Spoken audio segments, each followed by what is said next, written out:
This is episode 23 with Graham Norris and Dave Snowden. Welcome to the Futures Intelligent Leadership Flowcast. This is your host, Tyler Mongan. I am the president of Haku Global. This is a space for globally minded experts to dialogue about the future of leadership with a focus on the key question, how can leadership be more intelligent about futures? From this conversation, innovative wisdom, practical tools, and actionable insights emerge to help future-ready leaders thrive in an uncertain, complex, and exponentially changing world. Let's jump in to the dialogue. Aloha and welcome to this episode of the Futures Intelligence Leadership Podcast. This is your host, Tyler Mongan, president of Haku Global. Today's episode, my co-guests are Graham Norris and Dave Snowden. Graham Norris is the founder of Foresight Psychology, delivering keynotes and facilitation to help people get comfortable with the future and make better decisions. His doctoral research focused on change, adaptability, and mindfulness among knowledge workers in China, which has been experiencing exceptional rapid change and development over the past several years.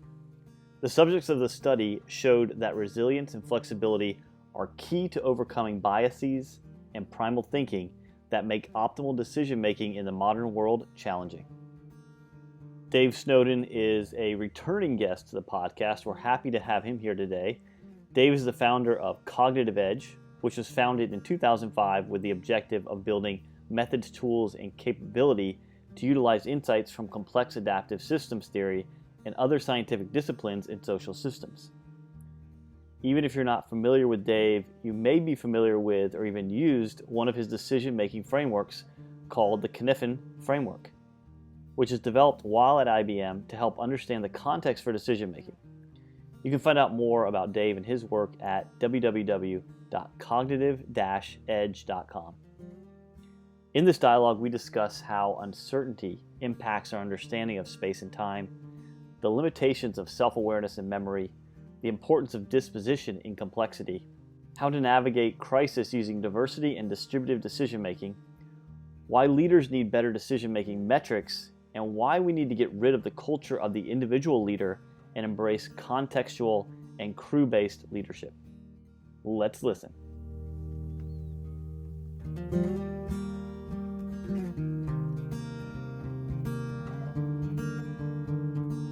So aloha, Graham and Dave, thank you both for joining me here on this episode. And as always, I want to start with this key question of how can leadership be more intelligent about futures given this climate of uncertainty, complexity, and exponential change in the world. And I'd love to start with Graham and hear your perspective from your work. Sure. Well, thanks very much indeed, Tyler.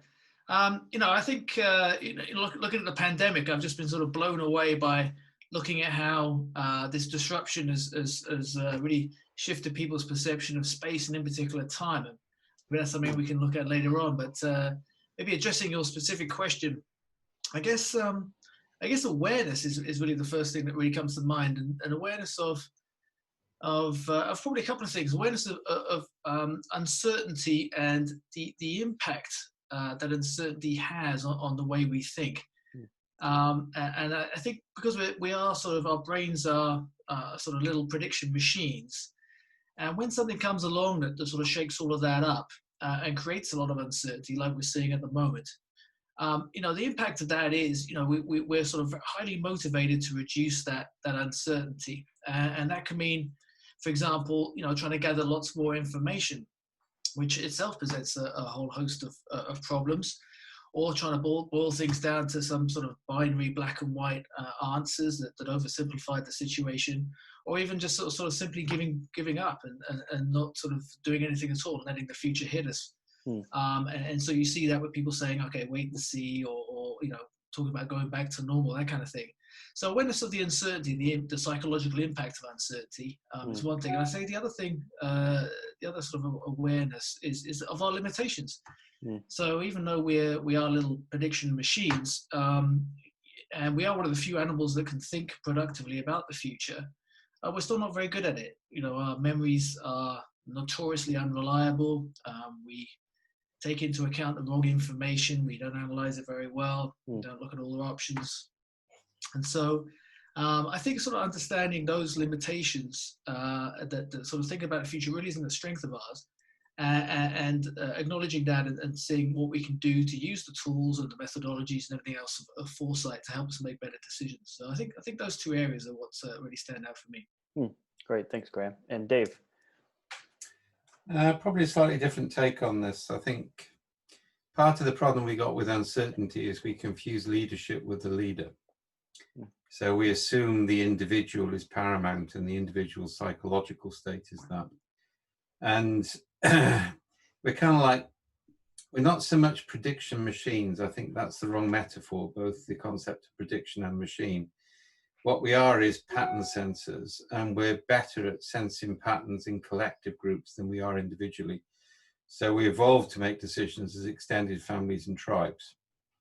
And in that context, we can handle very high levels of uncertainty. In fact, nobody would attempt to forecast or predict at a family level, but we do it all the time at a company level. So I think one key thing is to understand that collective leadership has more resilience than individuals as leaders. And you see that in phenomena like crews, for example, where people are trained in role and role expectation. So I was talking about this morning with another group. So you can have a leadership crew, which means the pilot can change. So it's not always the same individual, but there's always a pilot. And that's where some of the new thinking is going. I think the second thing is in a complex system, and we are in a complex version or chaotic system, what matters is managing the dispositional state. So that, and I'm going to be slightly technical here, so the energy gradient of exit is lower than the energy gradient of continuing to make things worse. And that actually means prediction is a very dangerous thing to attempt. It's actually more important to describe the present and to identify what in complexity is called the adjacent possibles, the spaces that you can move to which are proximate to where you are, and to keep options open within that. Yeah, so I think that the second thing is this concept of dispositionality. And I think the third thing is how you get and use information. So we're now talking about big data, rich data, and thick data. So kind of like big data is high volume stuff, algorithmic, interpreted, that's the talent type stuff.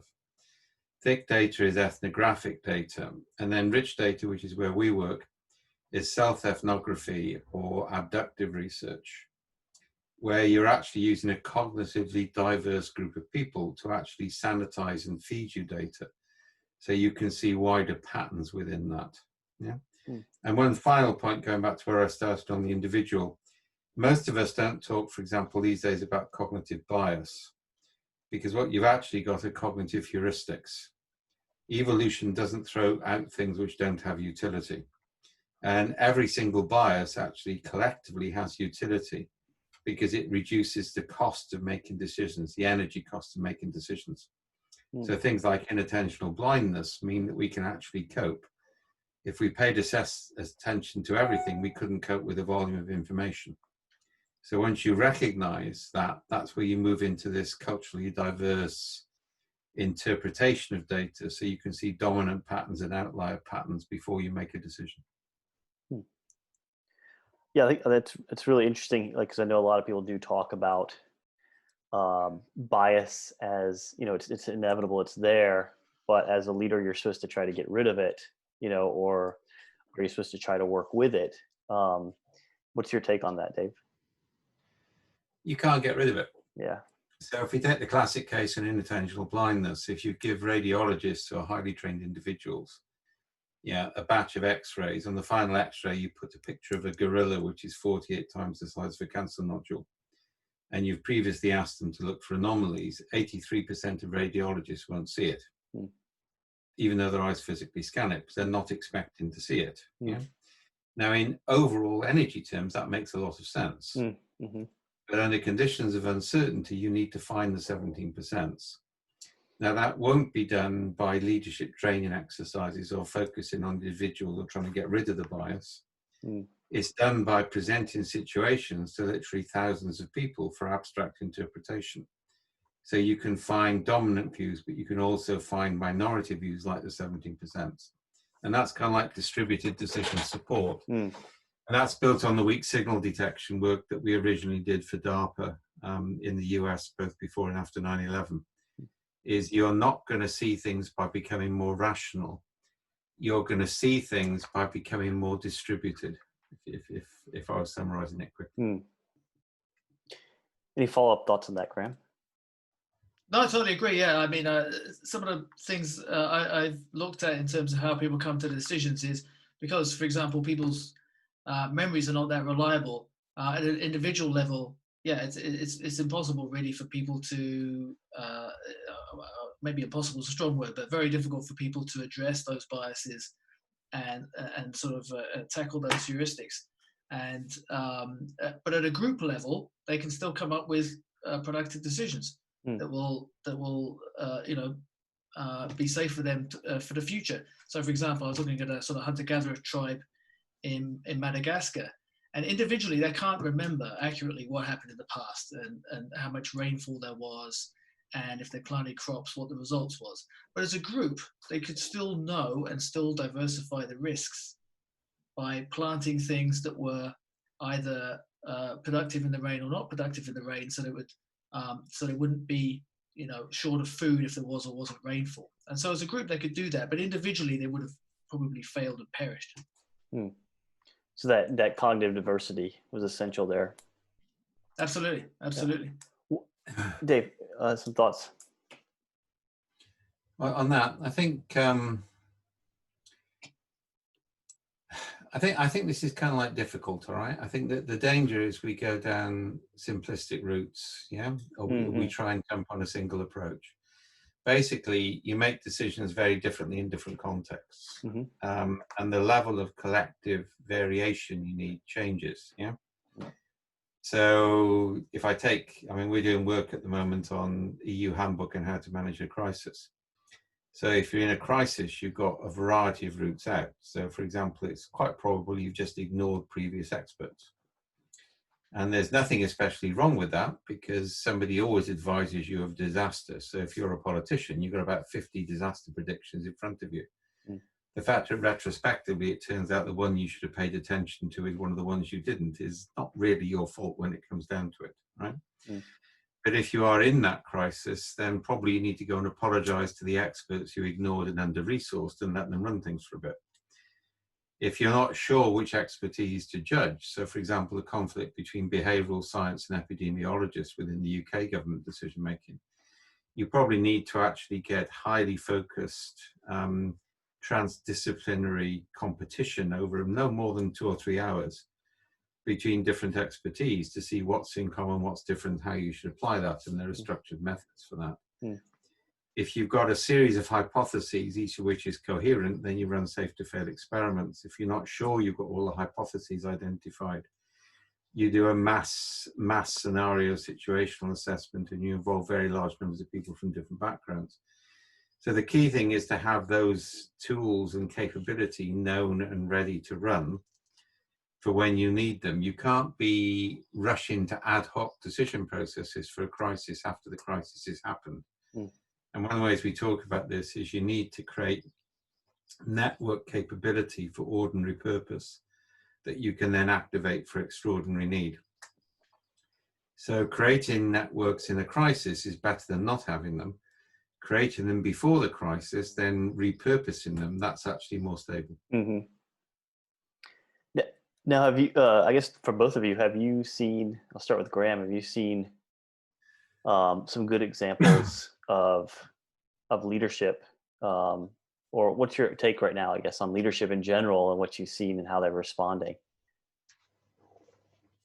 We were talking about living in Japan earlier on. So I was living in Japan in during the financial crisis, 2008, 2009. I was working for a financial news service at the time. I used to handle the earnings reports. Companies there, just like other places, they will tell you the earnings and also give you a forecast about their expectations for the upcoming quarter or year or whatever. And at that time, they just stopped doing it. So the companies in Japan and other places were like, well, Lehman Brothers has gone bankrupt and the situation now is just too crazy. We can't. It's pointless to give a forecast. And we're seeing that again now. companies saying, well, we have no idea what's going to happen. And I think that's really sort of a terrible approach, because very, very unhealthy, because the future's still there and you still need to have an opinion about it. And even in good times, there's still, you don't know what's going to happen. There's still ranges. And just because, various, probabilities have changed, doesn't change the fact that there was still a range of possibilities, and you need to have an opinion about that. And so I think, I don't want to sort of misappropriate a movement or a term, but I think, when the uncertainty increases, people will need to lean into the future more, and get their arms around it, and try a little bit harder. I mean, I was talking with someone yesterday who works for a software company, and he said his company was, deferring decisions on various things. And actually, they're not, that's sort of giving up responsibility for the decision making. They've actually decided not to do anything. And sort of those implicit decisions that are being made, I think it's a little bit worrying. So, when I'm looking at sort of leadership in general, I see a lot of people sort of trying to sort of hide behind the uncertainty and saying, well, we don't know what's going to happen, so we're going to have to take this sort of hands-off, a little bit wait and see approach. There's probably three things to say. I mean, one of the golden rules of crisis management is the center coordinates, but it distributes decision making. Because the minute the center starts to make decisions, it gets sucked into the detail and it can't do the coordination. So whereas in the early days, you might make some hard decisions about slap down constraints just to create some stability, as soon as possible, you move into coordination. So that's kind of like golden rule number one. And certainly some of the NHS people we're working with at the moment are demonstrating that big time on a leadership role. It's partly because they've been taught, but the fundamental role is don't make the decisions, coordinate it, because you've got the big picture. But if you're going to distribute the decision making, you distribute to processes, you don't distribute to individuals. Because individuals will have their own agenda you can't trust. So crews is one aspect. We use things like 3 people from a diverse background who don't know each other to validate difficult decisions, say on ethics. So there's various ways you can create structured processes around that. I think the other thing is that you need, and again, the good leaders I'm seeing doing this, is you need to start doing the lessons learning. And I'm deliberately saying lessons learning, not lessons learned, during the crisis. So again, we're deployed at the moment across Welsh public officials, across NHS staff, using diary-based software to capture lessons learned and opportunity for innovation now, because with the benefit of hindsight, all sorts of biases will come into place. The way we remember things after the event is fairly different. And I think the sort of third lesson is you communicate by engagement. So people need to be engaged in situational assessment and near-term foresight rather than be communicated to. So we're, for example, using whole of workforce as an assessment capability to support leaders, because then you're communicating by questions you ask them to engage with, rather than make them passive recipients. And there's stuff on there. But overall, I would say, and this is actually a complexity v systems thinking distinction of significance, which I'll bring into play here. Most of the systems thinking methods over the past 4 or 5 decades have focused on defining the ideal future state, then trying to close the gap. And certainly the anthropological side of complexity, where I sit, has always said that's fundamentally an error. What you need to do is to describe the present and identify which pathways you can take. Now, I think during a crisis, you don't want to be imagining a wonderful future, but you do want to be, to use Graham's phrase, leaning into the adjacent possibles. So keeping your options open, because you're starting a journey, you're not trying to achieve goals. And it's that ability which comes with the coordination and the communication of our engagement. All of these sort of things hang together. Just follow up real quick, Dave, on that, because I think it's a really interesting perspective on it. Because a lot of people are thinking about the goals, like you said, and trying to fill the gap. How does a leader lead through that journey when people want that vision? Oh, first of all, I mean, if anybody's got kids knows you don't just do what people want, right? This is kind of like one of the fundamental errors, all right? Part of your role as a leader is sometimes to do things that people don't want, right? But there are different types of visions. So let's take an example. When Kennedy did the famous "We will get a man on the moon by X," yeah, he actually knew then it was an engineering problem, not a theoretical problem. Right? Which actually means you could set some type of goal. I mean, one of the ones I would like people focused on at the moment is the fact that we now know how to refreeze the poles. So the theoretical part of that work is done. It's now an engineering program, and if society rose to the challenge, we could give ourselves another 10 to 15 years over the 5 we've currently got to sort things out. Yeah. So that's setting a vision based on the fact that it's a matter of challenging people to execute. Yeah.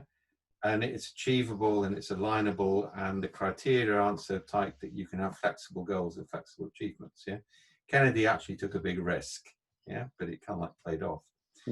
The other is where you ignore the present. So, I mean, if you look at it, what I'm doing there is I'm not ignoring the present. I'm saying we're now at a stage where we can do this aspirational leap. So it's actually an adjacent possible. To land a man on the moon is no longer wild science fiction. It's actually good engineering. It's just a matter of time to execute. Yeah.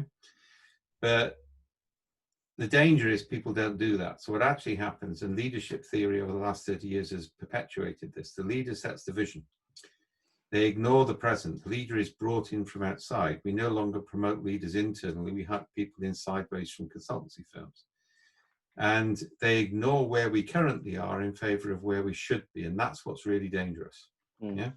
In a crisis, it's even worse because you can give people false hope, or you also get hit with what are called inconvenient truths. Yeah, I mean, the British Prime Minister got hit with that in Parliament this week when he kind of like denied something which turned out to be true. Yeah. So you don't want to make yourself a hostage to fortune, and goals, non-achievement of goals means that people lose confidence in you as a leader in your leadership group. So some of the things, for example, are setting goals about what we don't want to do, not goals about what we do want to do.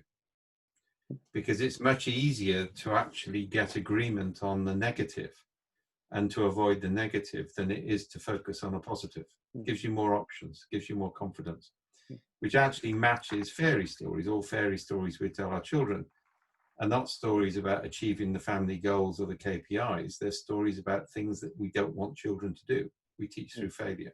Yeah?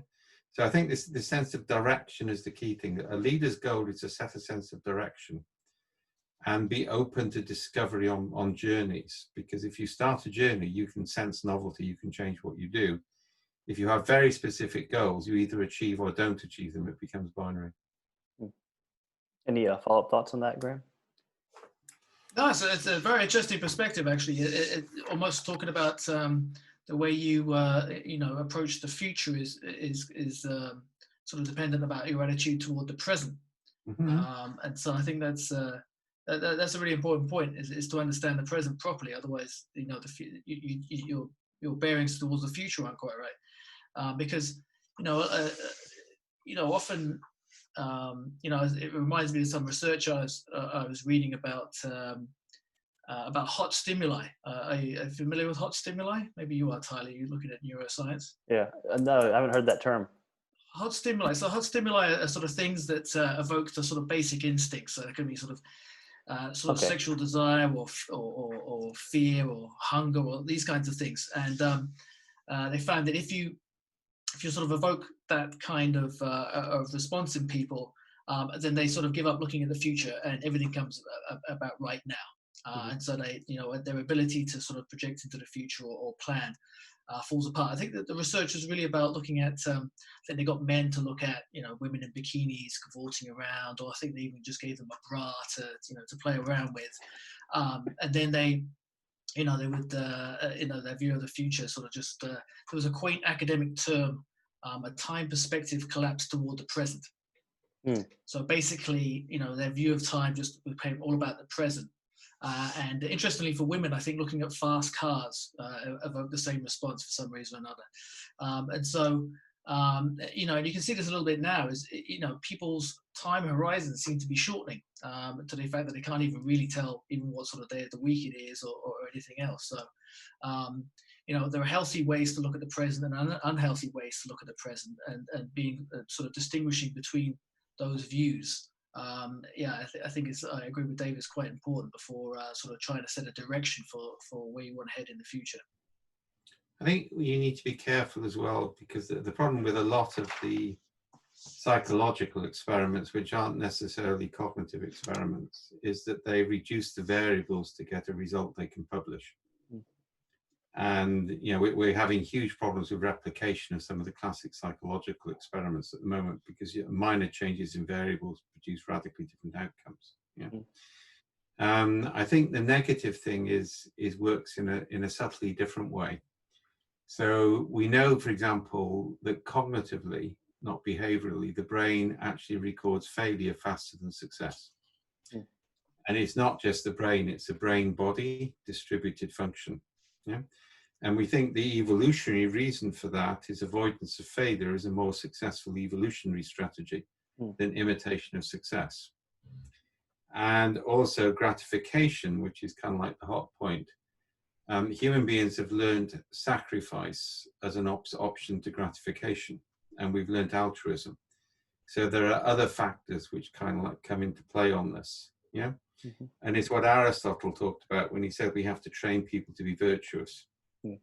He said you can't train people to be ethical, but you can train people to be virtuous. It's a habit of behavior, not a compliance with rules. So I think that's where we need to start to work. And I think it's really important that fundamentally we start to get leaders who have a degree of scientific education and not the sort of pop science books. I mean, one of the issues is leaders now get surrounded by MBAs and management consultants, whereas before they'd been surrounded with people with longer periods of time in the firm, with more diverse educational backgrounds. We've done work, for example, by taking executives away and throwing them together with people from disciplines they'd never thought that they would talk with. And that produces more innovation than bringing in McKinsey's or bringing in PwC or somebody like that. So I think this is what we talk about when we talk about naturalizing sense making. We need to start to play the natural sciences onto social systems. And most social scientists, and I'd include psychologists and economics within that, their experiments never replicate. And that's actually quite significant. You don't trust a scientific finding unless it's replicated and unless the context is defined. And natural science is actually a safer source of constraints in that.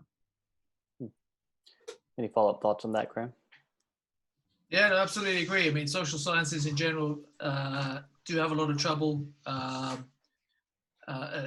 with the research, making it replicable or even applicable in the real world. The research under those controlled circumstances doesn't always make much sense when you get into the real world, which is why behavioral science has become more popular, because it tries to a little bit grasp what goes on. Although once again, it's not perfectly by any stretch of the imagination. It's the big data stuff. I mean, I've had 2 or 3 run-ins with Help and those guys. Is they need huge volume data, and I mean, there's a wonderful book called Neuroliberalism, by some behavioral economists at Aberystwyth University, which basically says most behavioral science has been a subordination of cognitive science to the needs of neoliberal economics, and you can see that with a nudge unit. They don't nudge, they yank. Right, and I think the sort of behavioral side is, I understand the need for it, but we need to get much more sophisticated in the way we use it. So I'd like to start to wrap up here, but I want to wrap up with a kind of a final question for both of you, and it's what do you think is the way forward for leadership from where we are today? We need to get rid of the cult of the individual. We need to think about crews. We need to think about context. There's a famous adage. I do a lot of work with military, and there's a famous adage in military environments: you have to wait 2 years of warfare for the peacetime generals to die out.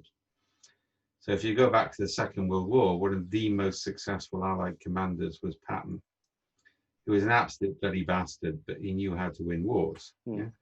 And Bradley, who starts off as his subordinate and ends up as his commander, pulls him out of Germany because he's going to go and fight the Russians. So I think the need to understand that leadership is contextual is key. And you can't have contextual leadership if you focus on individuals. Is it, I mean, and just kind of a follow-up, is that something like having just a single prime minister or a president, that kind of model? Yeah, it used to be the case. I mean, if you go back to when I won the primary school mock election, which is back in 1964, right? And you look at the Wilson cabinet, which followed that, it had half a dozen double firsts from Oxford and Cambridge and a lot of conflict. So the prime minister was a coordinator, chairman of people with different views. What happened under Thatcher and Blair is we switched to a presidential model, in which nobody would challenge the leader, and therefore you lose diversity in the system. You can see the impact of that now. There's very few people of stature, within the government, because the presidential type approach eliminates diversity. So Britain is meant to be a parliamentary democracy, not a presidency. And we need to start to rethink that a bit. It's no coincidence that actually Wales, Scotland and Northern Ireland, the other three countries, are probably showing more leadership at the moment because they're smaller and they're more collective. All their leaders know each other. There's a sort of population size. England is very big. Wales, Scotland and Ireland are all under 5 million. So there's a degree of cohesion there which doesn't happen. So we need to think about leadership as a diverse distributed function, not as an individual quality. And we need to get rid of all those maturity models and psychometric tests and coaching, all of which have some utility for an individual, but don't have much utility for leadership. And Graham, your thoughts on the way forward?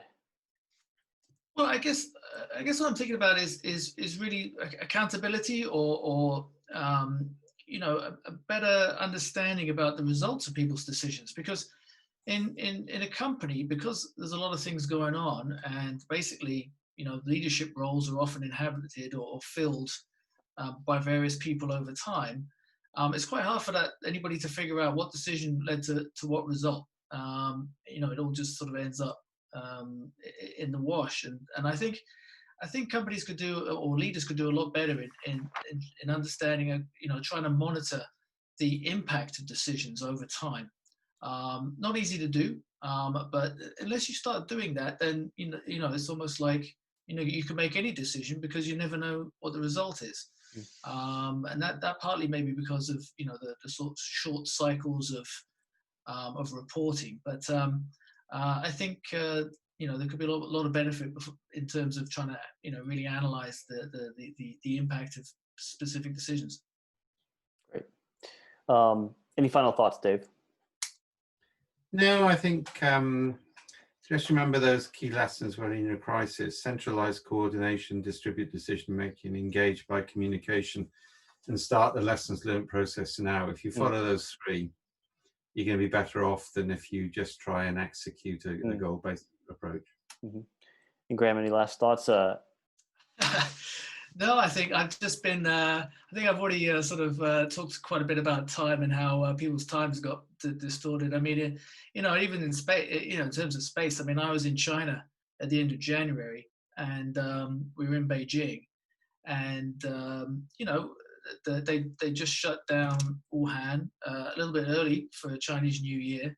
And we were in Beijing, and there wasn't any cases there yet. But we thought we'd leave a bit early, which was just as well, because they cancelled the flights. So we got back to the UK completely oblivious. Even it was like people still buying into the stock market. People thought, even if you didn't think the virus was coming, the supply chains in China definitely would be disrupted, and people completely oblivious about that. And you saw this repeated time and time again around the world, even in northern Italy. Oh, it's in the small towns, it will never come to the cities. No, it's in Italy, it won't come to some other place. So even these kinds of cognitive failures that repeated over and over again. So it's just been very, very interesting to see it sort of played out so starkly and so obviously. Yep. Great. Well, I like to end and ask you both to share just one word you want to leave future intelligent leaders. So what's one word you would leave? Start with Dave. One word? One word. Coordinate. Coordinate. And Graham, one word? Yeah, one word. Attention. Attention. Great. Well, Yeah. Thank you. Thank you, Dave and Graham, for joining me on this episode. Really appreciate your time, your energy, and your wisdom. Great. Thanks so much, Tyler. Thanks, Tyler. Thank you for joining us today on the Flowcast. To get a summary of today's dialogue, find out more about today's guests, listen to previous episodes, or discover more about Haku Global's neuroscience-based Futures Intelligent Leadership programs or customized strategic foresight and innovation sprints, visit us at www.haku.global. At Haku Global, we believe it is time for more futures intelligent leadership.